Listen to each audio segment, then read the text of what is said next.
America आणि Iran यांच्यात उफाळलेल्या संघर्षानंतर दोन्ही देशांच्या करारावर चर्चा करण्याचा निर्णय. डोनाल्ड ट्रम्प यांची माहिती. कर्जमुक्ती योजनेत तब्बल 94,000 शेतकरी कर्जमाफीसाठी अपात्र. प्राप्तिकर भरणारे शेतकरी कर्जमाफीसाठी अपात्र. उर्वरित 16,94,000 शेतकऱ्यांच्या पीक कर्ज खात्यात उद्यापासून रक्कम जमा केली जाणार. महिला कुस्तीपटूंचं लैंगिक छळ आरोप प्रकरणी कुस्ती महासंघाचे माजी अध्यक्ष ब्रिजभूषण सिंह निर्दोष. दिल्ली राऊज एव्हेन्यू कोर्टाचा निर्णय. चक्क लिलाव करून 2 लाखांच्या बोलीने निवडला मतदार. सातारा जिल्हा बँकेत मतदार होण्यासाठी पैशांची बोली. कराडमध्ये घडला लोकशाहीला काळीमा फासणारा प्रकार.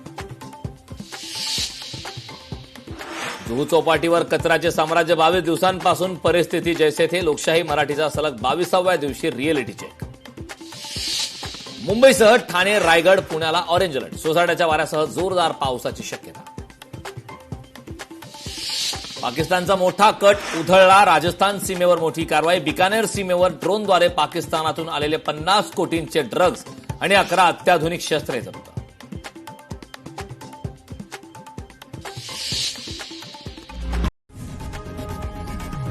लोकशाही मराठी ऐका, पहा, जागरूक रहा.